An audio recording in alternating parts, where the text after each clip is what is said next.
May 2019 Learning Nugget, a short look at tall tales, read for you by Alex Williamson.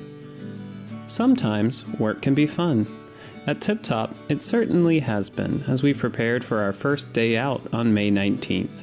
The theme is castles and fairy tales, and we've had a great time learning more and more about these topics to share with those who join us. Our research has put fairy tales and folklore on our minds, though on the day out we'll be focusing on the Brothers Grimm and the German fairy tales they collected and retold. This learning nugget is going to take a look at folk stories that are important to U.S. culture, tall tales. For those raised in the USA, answering questions like, what's a tall tale? Who's Paul Bunyan? And what type of big blue animal is his best friend? And what type of machine did John Henry beat in a contest would be relatively easy. For those who weren't, the questions probably seem like nonsense. Today, you'll find out the answers to those queries and a few others, and probably end up knowing more about tall tales than most Americans. What's a tall tale? Tall tales are thought to have gained popularity in the USA through frontiersmen. Think of a typical image of someone in the old Wild West and add some explorers and lumberjacks. As the young country expanded westward throughout the 19th century, these frontiermen lived in rough, lonely territory, and tall tales became things they told each other to keep their spirits up. The main feature of tall tales is exaggeration.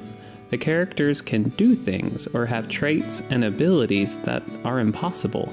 Despite this, the stories are always told as if they are true, and some of them are even based on real people. Paul Bunyan. One of the most famous tall tale characters is the giant lumberjack, Paul Bunyan. Bunyan is believed to have originated from stories 19th and early 20th century loggers across the U.S. told of a giant man who could cut down trees faster than any person alive. It's unknown whether he was based on one real person or a mixture of different well-known loggers of the time. What are some of the things Paul Bunyan is said to have accomplished?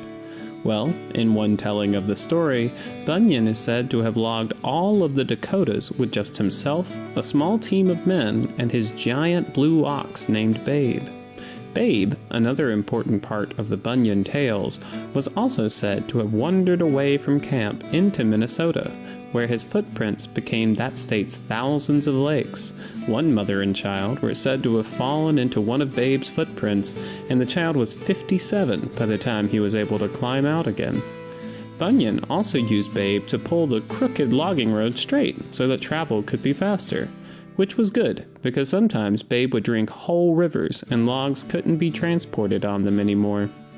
The Northern Lights were also Bunyan's doing. They were an experiment to see if he could let loggers work at night too, but he stopped that because the lights were too inconsistent.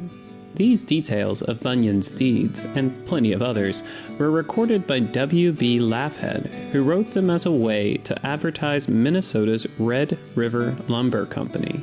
The pamphlets he created with these stories became extremely popular, and many historians believe that without this advertising campaign, Paul Bunyan would never have become a national icon. John Henry. The story of John Henry has many similarities to that of Paul Bunyan. He was said to have been the biggest, strongest man around. Also, his job was one that required a lot of physical strength, building railroads. One of the biggest differences is that John Henry was African American and a freed slave. Another difference is that the tale of John Henry mainly focuses on one heroic feat, rather than Bunyan's countless fanciful deeds. The story goes that Henry was helping to build a railroad in the late 1800s.